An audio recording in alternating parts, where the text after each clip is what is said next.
Sherlock Holmes in the Black Dahlia by Scott McQuaid. Produced by Pop-Up Theatre.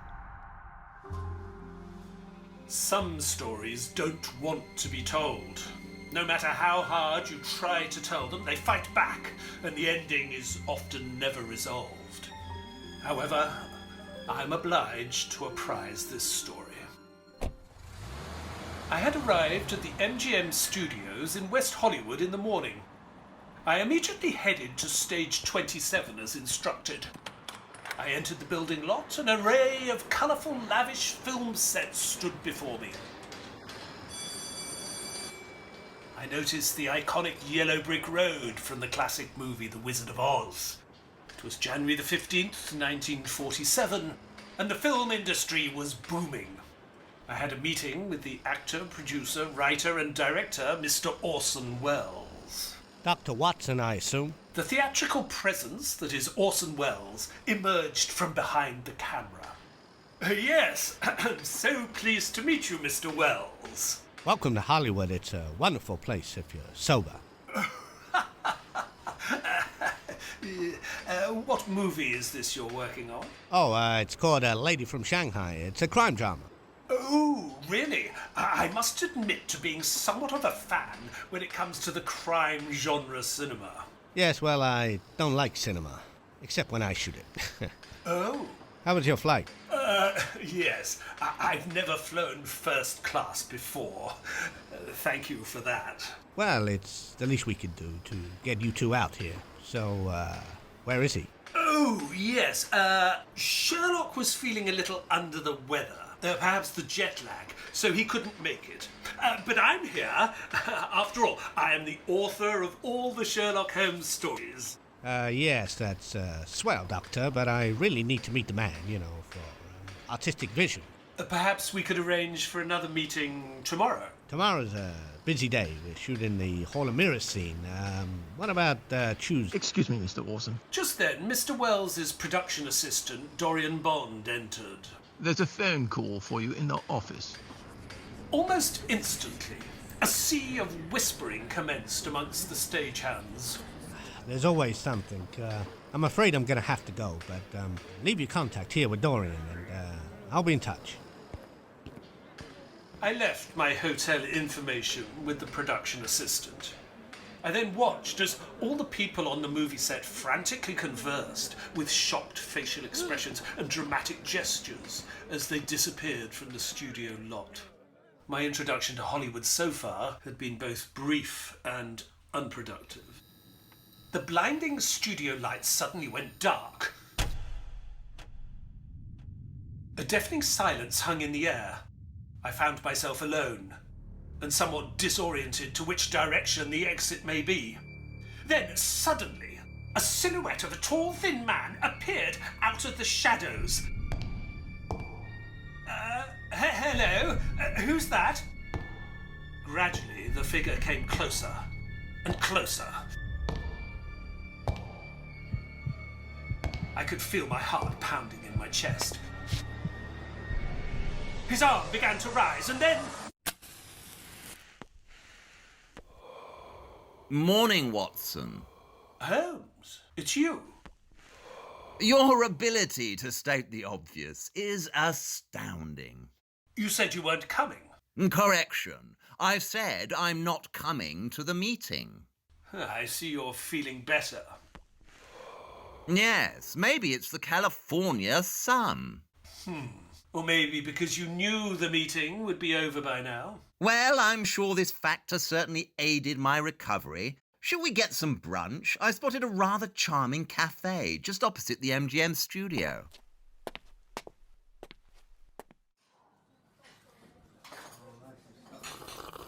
As I sat across from my fellow companion, I knew that there was more to this impromptu brunch than Holmes was letting on. Sherlock, may I remind you that we haven't had any notable financial case in over a year.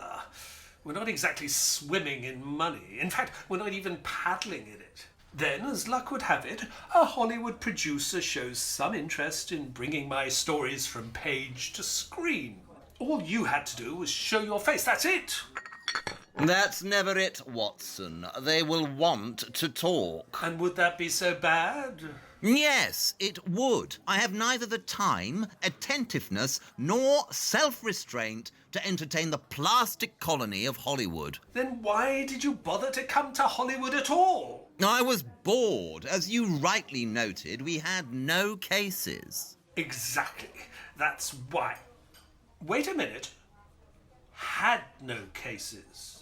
Indeed. There's no such thing as coincidence, for everything that happens is the result of a calculated move that leads us to where we are.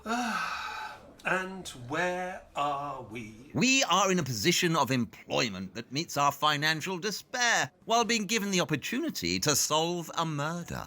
Holmes, we've only been in the country for 24 hours, and you're telling me we have a case? Hired by Police Captain Jack Donahue, head of the LAPD Homicide Squad. He said my high profile as a world-renowned detective could shine a bigger spotlight on a case that lacks evidence and leads. As it turns out, there might be some benefits to you publishing your ridiculous stories of our escapades. I'm glad you finally approve. So come on, what is it then? Well, if you insist.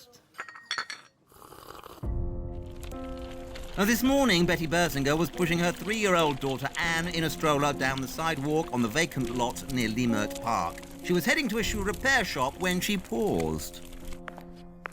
She noticed what she thought was a mannequin lying in the grass. But upon closer inspection, she discovered it was something much more disturbing. A naked, mutilated corpse severed into 2 pieces.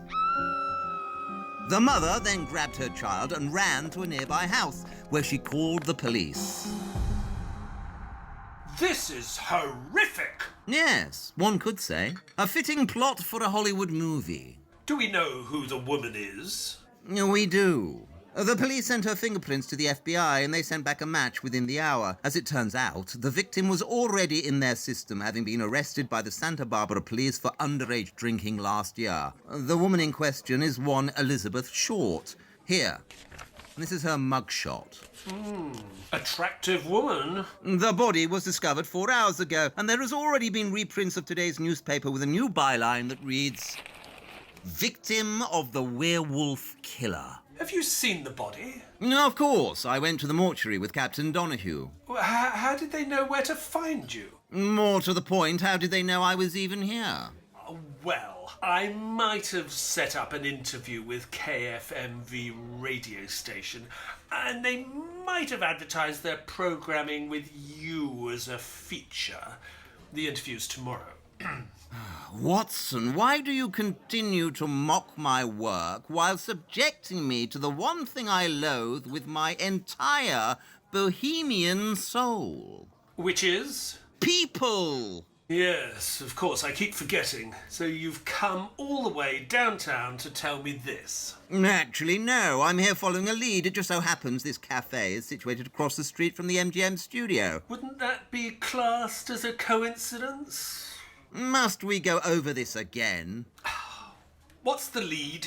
Very well. Elizabeth Short was 22 years old, an aspiring actress that left her home in Boston, Massachusetts 2 years ago to seek her dream in Hollywood. She's been in Los Angeles, living out of a suitcase, moving from one crummy apartment to another since she arrived. She got work as a hostess at the Hollywood Canteen. Yes, I know it. It's a nightclub run by Betty Davis and John Garfield. Thank you for that pointless background information, Watson. May I continue? Please do. Now, where was I?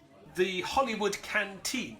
Ah, yes. Elizabeth took this job hoping to make connections in the Hollywood circuit. She met another struggling actress named Barbara Payton. Barbara took Elizabeth under her wing and brought her here, the Formosa Cafe. The two of them hung out here regularly, hoping for a chance to meet with one of the studio executives that eat here. After all, it is directly opposite the MGM studio. So you're hoping Barbara will come here on the off chance? Watson, you exhaust me.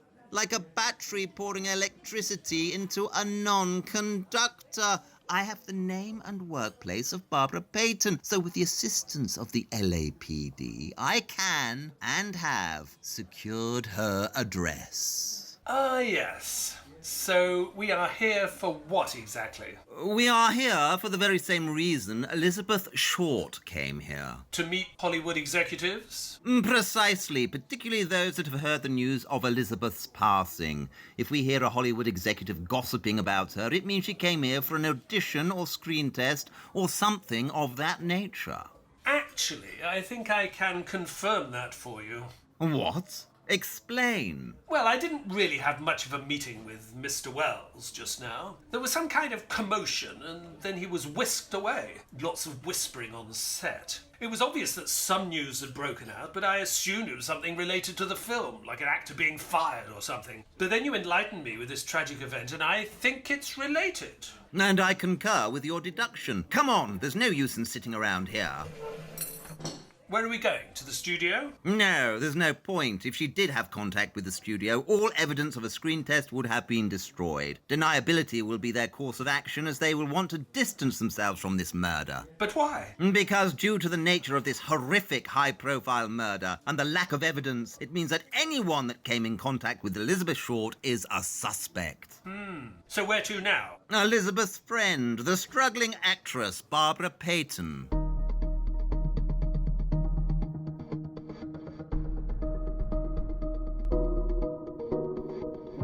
Holmes and I hailed a cab, and we headed further out of town on the fringes of Hollywood. We arrived at a run-down motel where we proceeded to Miss Payton's room. The door opened to reveal a woman dressed as the Egyptian queen Cleopatra. Miss Payton? Who wants to know? I'm Dr. Watson, and this is my colleague Sherlock Holmes. We're consulting detectives working with the Los Angeles Police Department. Your private eyes. In a manner of speaking, yes. I guess you better come in then. Miss Payton, when did you last see Elizabeth Short? He doesn't waste any time, does he? I like your funny little hat, Mr. Holmes. Deflection with ridicule. These are masking indications of evident guilt. Does he always talk like that? I'm afraid so, yes. Where are you boys from, anyways? London. Well, that's a long way from Tinseltown. I haven't got long. I got a shoot at MGM at 3. In answer to your question, last time I saw Elizabeth was 6 days ago at the Biltmore Hotel. And what was she doing there? Well, she stays there sometimes, when she wants to hook up with her fella. Anyone in particular? She likes a man in uniform. But recently she was seeing a doctor. A doctor? Did you meet him? No, I only heard about him from her. And what did she say? Well, she said he was rich. Powerful, you know, the usual stuff. They met at his clinic. Was she ill? Well, if she was, she never showed it. But that clinic does specialize in treating venereal diseases. It mainly works with the poor and African-American communities. And where is this place? It's the First Street Clinic, downtown in Little Tokyo. So you saw her with this doctor at the Biltmore Hotel? No, I didn't see who it was. I just saw her getting picked up by a car outside the front. Do you remember the make of the car? It was a black sedan. How was Elizabeth's progress in her acting career? What career? She hasn't done anything. Not even an audition? I think she did a screen test. That's about it. For MGM Studios? Maybe. I don't know. Perhaps it's worth contacting the studio. It's a waste of time, Watson. Like I said, they will want to distance themselves from the victim. So I'm sure if they had any sort of film, it's likely been destroyed by now. But the original's probably still intact. What do you mean? Well, you don't think Elizabeth was called into a studio for a screen test? No way. She had her own screen test made. Do you know where she did this screen test? Yeah, Larchmont Theater at Melrose. It's owned by a guy called, Mark something. Anyway, he had fallen for Elizabeth in a big way, but she wasn't really into him. He said he knew people in Hollywood. I say he's full of shit. Anyway, he helped her shoot a screen test. It didn't matter anyhow. Why not? Well, because she can't act. The girl's got no training, no experience, and she's just not dedicated enough. Well, she moved to Hollywood. Wouldn't you say that's dedication? Well, I'd say she was trying to escape her old life. Hollywood may be glitz and glamour up there on a movie screen, but you gotta do some pretty low things to get on that screen, and she wasn't willing to do it. The woman has morals. You think Marilyn Monroe got to where she did without visiting the casting couch? In some way or another, we all pay the price of fame. Indeed, Hollywood is the one place where you could die of encouragement. Holmes and I took a cab to Melrose Avenue, which is a shopping and dining district between Beverly Hills and West Hollywood. The Larchmont Theatre was lavish in design. Its owner, Mark Hanson, was very much a fan of Hollywood movies, and this was obvious from the classic film posters that covered every inch of his office. I met Beth last year. She liked to be called Beth. She stayed at my place from time to time. She was struggling, literally living from day to day, but she was genuinely optimistic. She wanted to be famous so much, and now she is. She's on every front page in the country, the Black Dahlia. Excuse me? Haven't you seen the newspapers? That's what they're calling her now. See? The entire front page read Black Dahlia Killer in bold black and white print. Wasn't there a movie called The Black Dahlia? Ah, you're thinking about the Blue Dahlia, starring Veronica Lake. Oh, yes, that's it. Perhaps this byline was inspired by the movie. The label Black Dahlia the press has invented is attributed to the following factors: Elizabeth's fondness for black dresses, her dark hair, and the photo of her they keep reprinting in the paper where she is wearing 2 dahlia flowers in her hair. When did you last see her? Well, I haven't seen her for almost 2 weeks, but she did call me on the 8th of January. I remember because it's the day my projector broke down. The 8th, and that's one day before she went missing. Tell me, what did you and Elizabeth talk about? Nothing much. She was in San Diego at the time. She asked if she had any phone calls from studios asking about her screen test. Then she said she'll be back tomorrow. Can we see this screen test? Yep, of course. I got it set up here in the 8mm. As the projector illuminated the picture onto the screen, I was instantly mesmerized by the stunning, attractive woman staring back at me from the screen. She had a striking presence like Hollywood starlets Greta Garbo or Vivian Leigh. The film showed Elizabeth Short wearing her trademark black dress, posing and smiling. She looked every bit a movie star. She looked into the camera and said, "Is it on?" Yeah. So I just look into the camera? Yep. Say your name and age and tell us about yourself. Okay. I'm Elizabeth Short. I'm 22 years old and from Boston. I live in LA now. I'm an actress. I sing and dance and I can do any accent. Oh, I used to be a model. Yeah, I modeled hats. I love movies, especially the dramas and the comedies. What else can I tell you? I like to laugh. There wasn't much for me to laugh at growing up. Even now, sometimes smiling is like crying. Oh, what were we talking about? watching Elizabeth Short talk about herself on screen was like watching a shining star fade into the abyss. Simply put, she was a raven-haired beauty with a broken smile. There's not much to go on. On the contrary, Watson, I find her screen test most telling. Really? What did you see? Everything. It is my curse.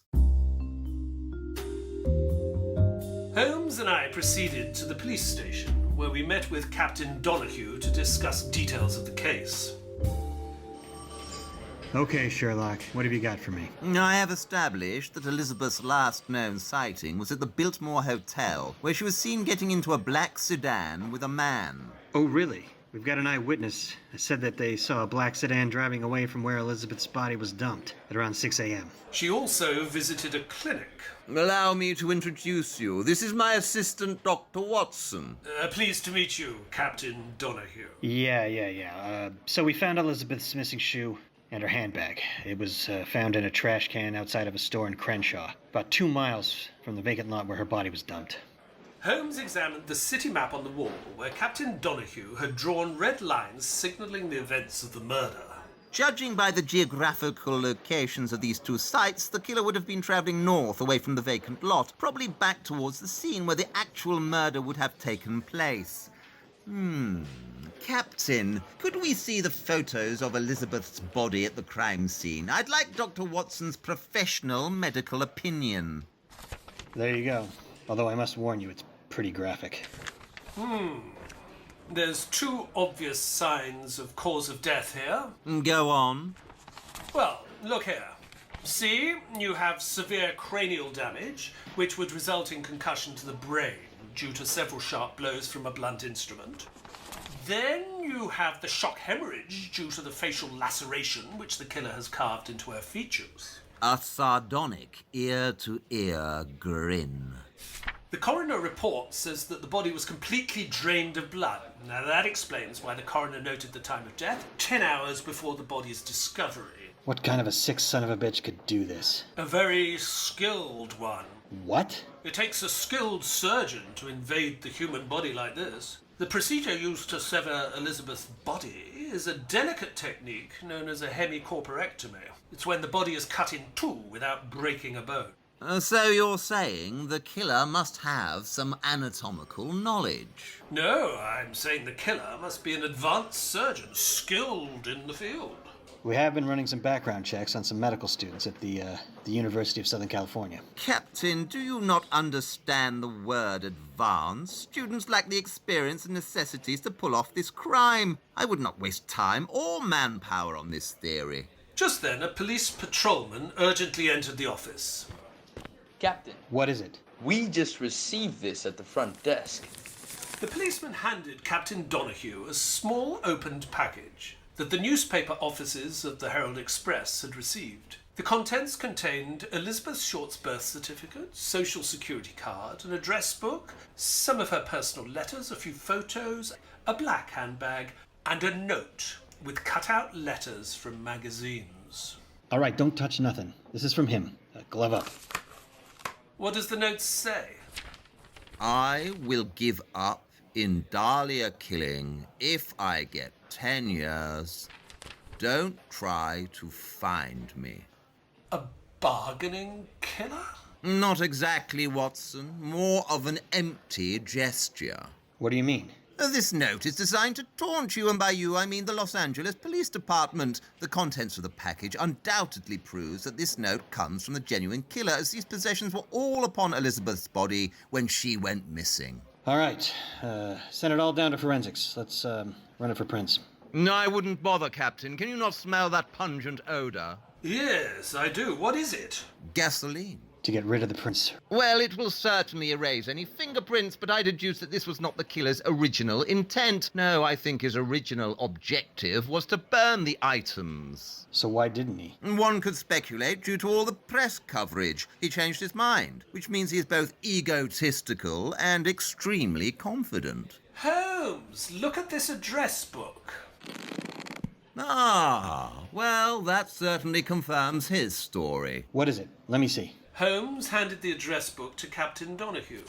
Embroiled on the front cover was the name Mark Hanson. Who's Mark Hanson? He owns the Larchmont Theatre. He was a friend of Elizabeth's. We just came from his cinema. And you didn't think of telling me this? Mark Hanson helped to paint the personality of Elizabeth Short and nothing more. So you don't think he's a suspect? What with his address book being amongst her items? The very reason that his address book is among her items is exactly why I rule him out as her possible killer.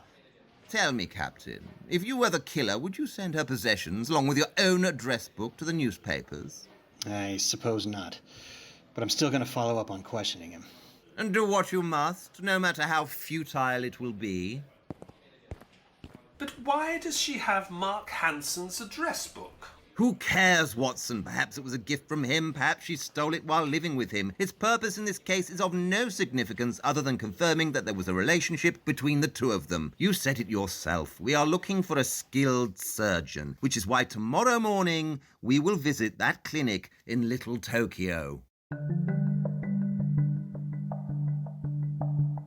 We arrived at the First Street Clinic just after 9 a.m. However, the owner and head doctor, George Hodel, was not present. After a brief discussion and a subtle threat, mentions of the word murder, the doctor on duty reluctantly directed us to George Hodel's home address.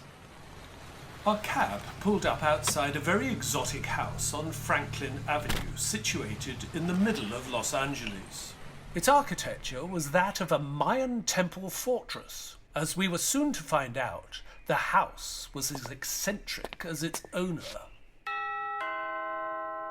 The maid opened the door, but before she could speak, a woman abruptly greeted us. Good morning, gentlemen. The woman was Lillian Lenorak. She was a mildly successful actress that also worked as a film editor for General Studios. If you're here to see George, I must warn you. He doesn't see anyone without an appointment.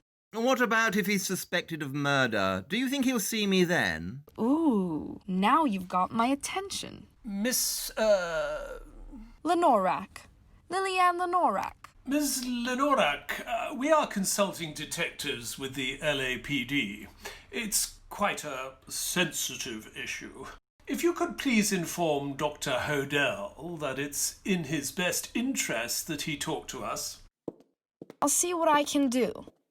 As she disappeared into one of the many doors in the house, Sherlock began casually looking through letters on a side table. Holmes, what are you doing? What does it look like I'm doing? I'm perusing through his mail. You know, you can learn a lot about someone by looking through their mail. Really? Like what? Like that Mr. Hodel is interested in art, see? 2 flyers here from different gallery exhibits. Maybe it's his wife's interest. Unlikely when we consider the exhibits of the 2 artists in question, Salvador Dali and Man Ray. Both are male Dada and surrealist artists. Dali trampled female admirers and was often known to hit them, while Man Ray's work often depicts women as mere objects. It is his interest in Man Ray which intrigues me. Oh, how so? Man Ray's work reflects his fascination with the female form as raw material. Nude and draped women are a staple of art, but surrealism often emphasized a transgressive eroticism. His paintings and photos would often show nude parts of a woman's body, as if they were separated from the subject. That is interesting when you consider how Elizabeth's body was found. Gentlemen. A voice came from behind us, and as we turned around, I noticed Sherlock secretly concealing a small piece of paper from the table into the palm of his hand. The voice in question was none other than Dr. George Hodel. He came from an upper-class background, described as a genius, and now a gynecologist specializing in helping venereal disease patients. Dr. Hodel dramatically appeared from a dark hallway, much like an entrance from one of those black-and-white Hammer horror movies. He was of average height, dapperly dressed, with a well-groomed moustache. Miss Lenorak tells me you wanted to see me about some murder? Dr. Hodel, I'm Dr. Watson, and this is Sherlock Holmes. Pleased to meet you. I understand you're consulting detectives. Now, this wouldn't have anything to do with the Black Dahlia murder, would it? As a matter of fact, it does. How did you know? Well, it has been dominating the newspapers and radio lately. Did you know the deceased? The Black Dahlia? No. Elizabeth Short, that's her name. Is it? I wouldn't know. So she never came to your clinic? Not to my knowledge, but then I don't work every shift. I have a second doctor on my staff. It's an unusual house you have here, Mr. Hodel. Dr. Hodel. Yes, it was designed by the painter John Sowden. Do you know of his work? No, but what I do know is that contemporary reception of these 1920s Mayan residences was that they were cheaply made. They used concrete blocks in the construction. So the Black Dahlia? Yes, as a doctor, I'm sure you must have an opinion on the brutal murder. It's not easy to cut a body in half, especially the way it was described in the papers. Have you had any experience in that kind of surgery? No. I run a VD clinic. So you're not skilled enough to perform such a task? I trained as a surgeon, so yes, in theory I could do it, but in practice, no, I have not. Every theory requires experience in its framework, otherwise it is merely an empty idea. Holmes was blatantly provoking Dr. Hodel. I watched with great interest as these two intellects sparred. Tell me, Mr. Hodel, does this house have a basement? This house has many rooms, and almost all of them are off-limits. What is it they say? Locked doors express insecurity. Some doors are meant to be kept closed. Indeed, hell is a door that is locked from the inside. I say go to heaven for the climate, but hell for the company. I think you killed Elizabeth Short. A deadly silence lingered in the air. Although I was uncomfortable, Sherlock and George looked very much at ease. Neither of them flinched or showed any response. They both remained silent, staring at each other like they were sizing one another up in a battle of wits. Do you play chess, Mr. Holmes? Of course. Would you like a game? I'm playing right now. Huh, I see. I understand your secretary died a few years ago. Yes, a drug overdose. Shame. So hard to find such good help these days. You seem to be a man that likes to entertain.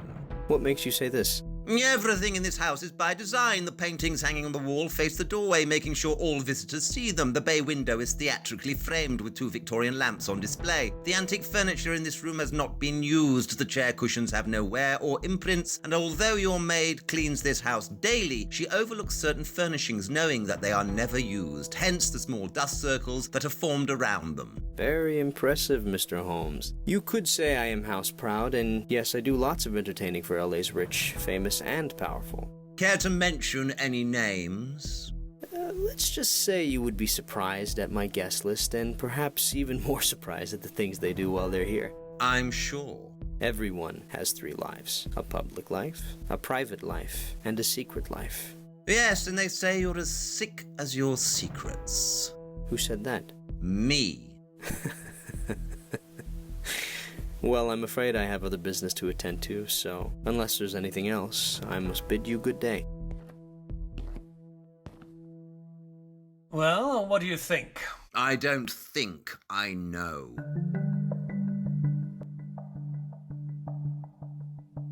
The maid escorted us out of the eerie residence, and I immediately felt better. There was a dark, disturbing atmosphere from inside that house. As we walked down the driveway, Holmes suddenly stopped. He was looking across to his left. What is it? What model of car did the witness claim to have seen at the crime scene? A black sedan? And what car is that? Holmes pointed to a garage which had 2 cars parked in it, one of them being a black sedan. Thank you, Watson. I'm not so familiar with American cars. Holmes approached the car, but then stopped short and made a detour over to a patch of grass situated just off to the side of the vehicle's rear. This soil has been disturbed. Look, the grass has been flattened and some mud has been trodden on.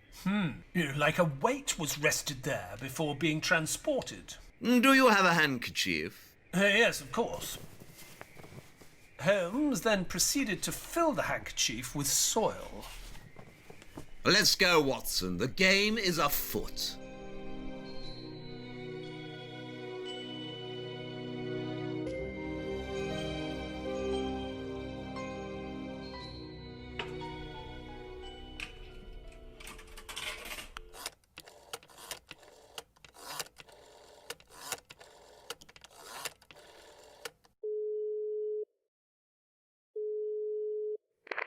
Scotland Yard. Get me Inspector Lestrade. Tell him it's Sherlock Holmes. Yes, sir.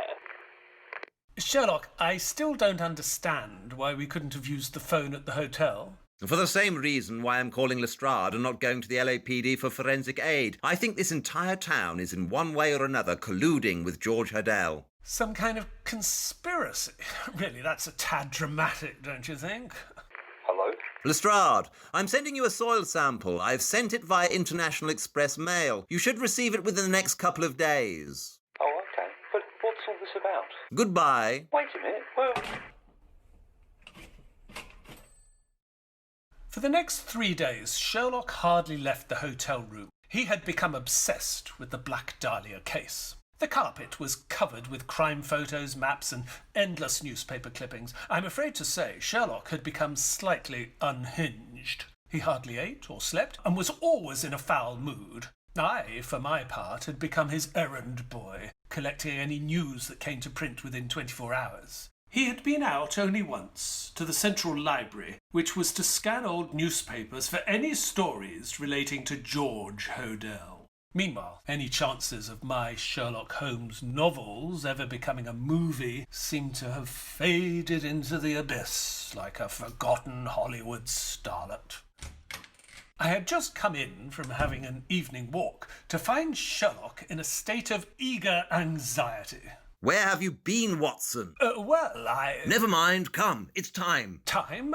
Time for what? Time to present my case to Captain Donahue. Are you sure? Yes, of course, the evidence is all here. This evidence, I take it, is in reference to George Hodel as the killer? Well, who else? I'm just saying that LAPD have over 22 suspects. And unless their name is George Hodel, then they are all innocent of this crime at least. Holmes, I've gone through your work, and I have to say it's convincing, but without a smoking gun, which you lack, then... Can't you see he's trying to mimic Man Ray's work? Man Ray the artist? Yes, look, Man Ray's photo of the Minotaur. Look at it. The signs are all there.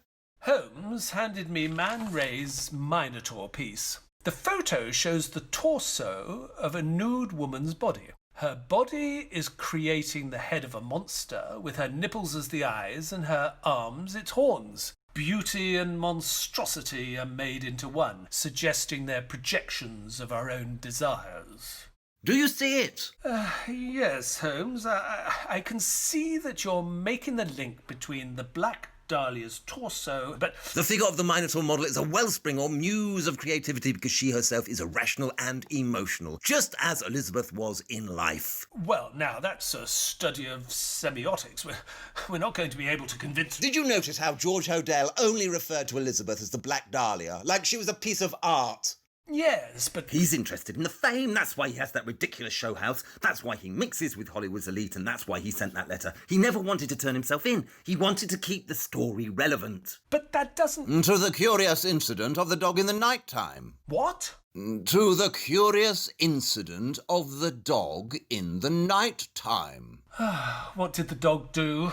Nothing! That was the curious incident. I accused George Hodel of murder and his reaction was nothing. Why? Because criminal intent means intelligence, planning and calculation. In his mind, by showing me nothing, he thinks he is unreadable, a blank page. But the fact that he showed nothing was the curious incident.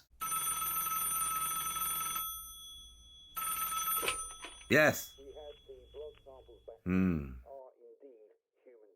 Thank you, Lestrade. What is it? The soil samples I sent him came back positive for human blood.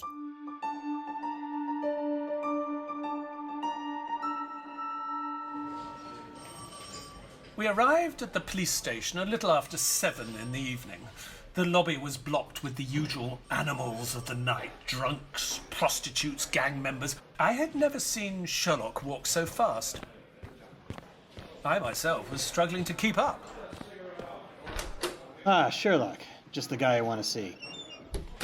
I might have a lead on the Black Dahlia killer. Don't waste my time. No, listen. There's this guy, Leslie Dillion. He's a bellhop at the Bitmore Hotel, which is one of the last sightings of Elizabeth, right? No, it's not him. Wait, you haven't heard it all yet.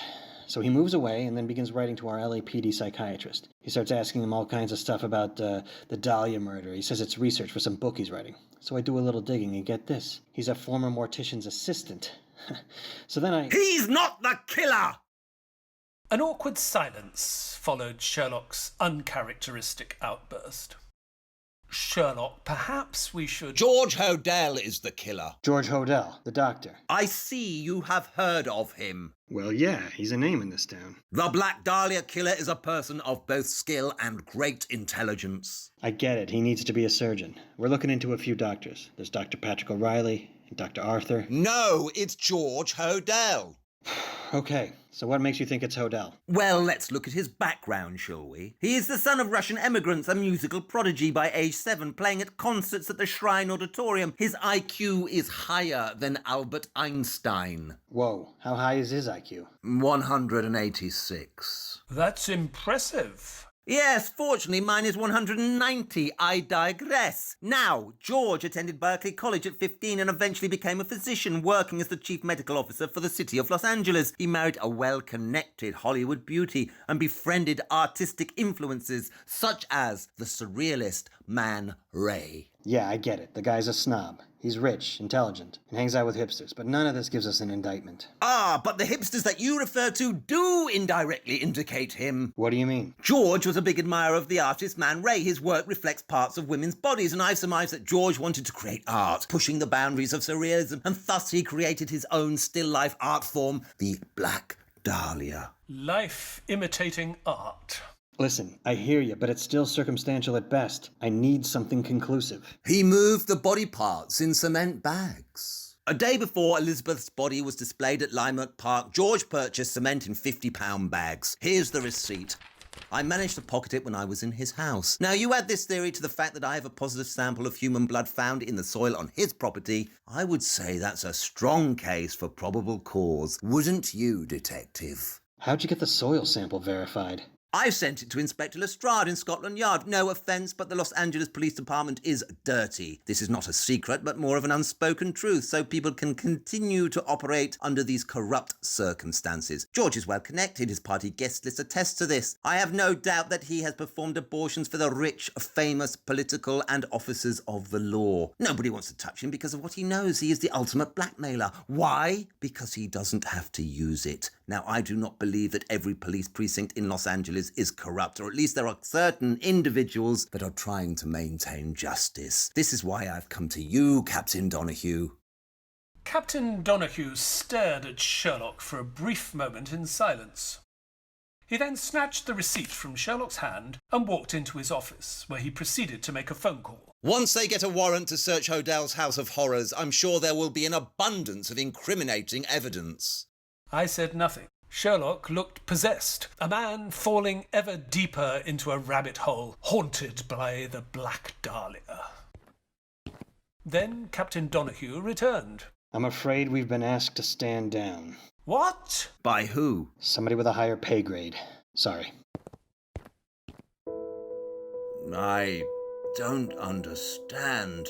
When you have eliminated the impossible, whatever remains, however improbable, must be the truth. Sherlock, we don't know. I know she was only 5'6". I know she weighed approximately 118 pounds, and I know that she was once named Cutie of the Week at her former employment. I know that she was so destitute that she couldn't afford to visit the dentist and was filling cavities in her mouth with candle wax. And I know that all signs point to an agonizing long death at the hands of a maniac. So don't tell me what I don't know.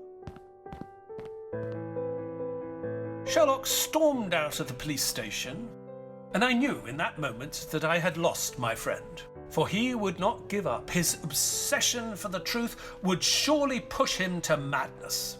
What we know and what we do not know is what makes both Elizabeth Short the story, the myth and the fame.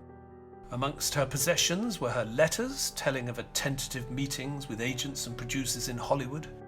It's tragic, because it's hard to be sure who she wants to deceive most, their recipients or herself. Could she have been a movie star? We will never know. Instead, her life story begins at its end, in January 1947.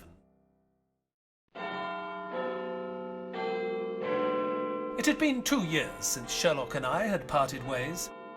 I sat alone in the Baker Street residence. Over the years, I'd gotten used to the isolation. Since the case of the Black Dahlia, there had been a string of amateur-style copycats in the States. One being the red lipstick murderer that had the initials BD written on her body with red lipstick. This reignited the frenzy in the Black Dahlia case. Tea, Dr. Watson? Yes, please, Mrs. Hudson. Did you see that case about the Hollywood actor in the paper today? Made me think of Sherlock. Do you think he's still in Hollywood? What doctor? Where? There, look. It was a picture of George Hodel. He was being accused of molesting his 14-year-old daughter. 3 witnesses testified at trial that they had seen Hodel having sex with his daughter. However, despite these allegations, Hodel was later acquitted. In the same year, I read an article about an unknown British detective living in LA who had managed to bug Hodel's house. The unnamed private detective was no mystery to me. Amongst the many recordings the detective had collected was a conversation where Hodel said, Supposing I did kill the Black Dahlia, they couldn't prove it now. This is the best payoff I've seen between law enforcement agencies, and I'd like to get a connection in the DA's office. But once again, nothing happened. The following year, Lillian Lenorak was found in George Hodel's house, having attempted to commit suicide. But her police statement gave a very different impression. For whatever reason, she wanted to recant her testimony she gave defending George during his trial. She wanted to tell the DA investigators the truth that she had lied. In an interview with a magazine, Lillian said she went to George Hodel's house with the intention of shooting him. She said, I wanted to make him pay for killing Elizabeth Short. However, upon George Hodel's return home that afternoon, Lillian said she was disarmed, beaten, drugged, and while unconscious, Hodel superficially cut both her wrists and then bandaged them, staging her attempted suicide. Lillian Lenorak's acting career actually began to flourish after this incident, until 9 years later, when she was tragically murdered in a completely unrelated event. She was killed in Palm Springs, in which the killer was soon arrested. I know what Holmes would have said. If you surround yourself with evil, expect it to one day come calling. By 1950, the Black Dahlia case was abruptly shut down. The evidence of the audio tape recordings of George Hodel just disappeared. And then Hodel himself went missing. He had fled the country and relocated to the Philippines, where he remarried and began a new life. Police Chief Clemens Harrell resigned today after the threat of a grand jury investigation. The LAPD was a dirty department, rocked by scandals involving cops and gangsters, prostitutes and payoffs. If any good came out of Elizabeth Short's murder, it was the complete reform of the Los Angeles police departments. In early June of 1967, I received an envelope that had a postmark from the Philippines. The envelope contained a single newspaper clipping. It was in English from a local Philippine newspaper. It was a story about a Filipino woman named Lucilla Lalu, whose body was found mutilated. The lower portion of her body was found near a river, and the upper torso was found in a park, but her head was never found. The press had named the crime the Jigsaw Murder. In the article, it said the victim had gone to an American doctor 3 days before she went missing. The words American doctor were circled in pen. That was the first and last form of communication I ever received from Sherlock.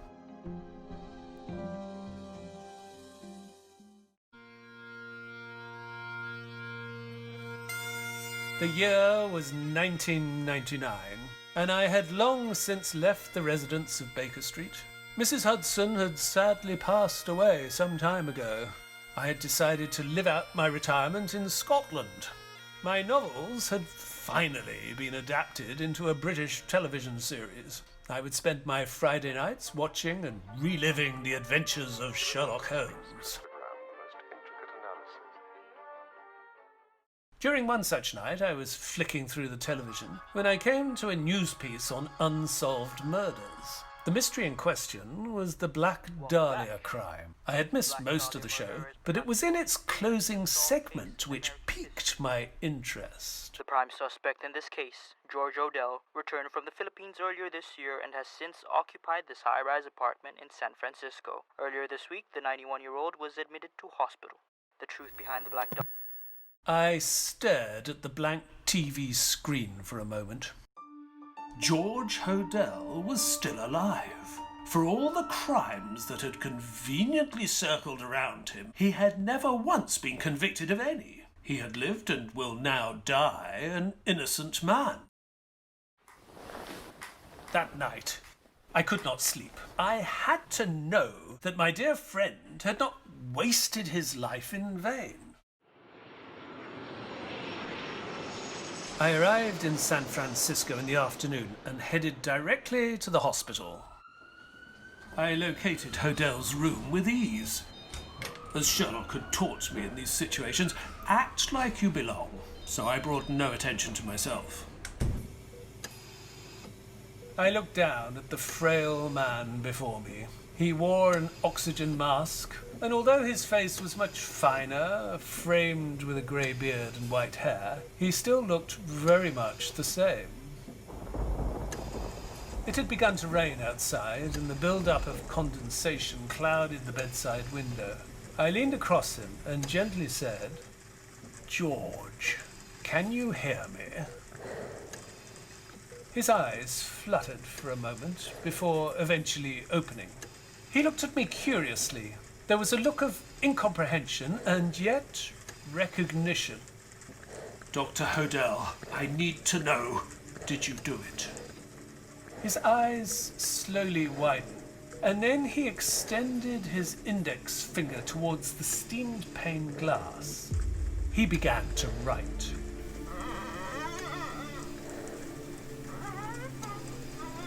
He wrote only 2 letters on the window, B and D, the infamous shorthand for Black Dahlia. As I moved closer towards the window, I could see a misty figure standing outside, perfectly positioned between the B and D. It was an old man, leaning to one side, supported by his walking stick, smoking a calabash pipe and wearing a deerstalker hat. Sherlock? He tipped his hat to me and then slowly hobbled away into the distance. Sherlock Holmes had lived his life through brain work, and one couldn't imagine his life without it. So even when he was wrong, he was right.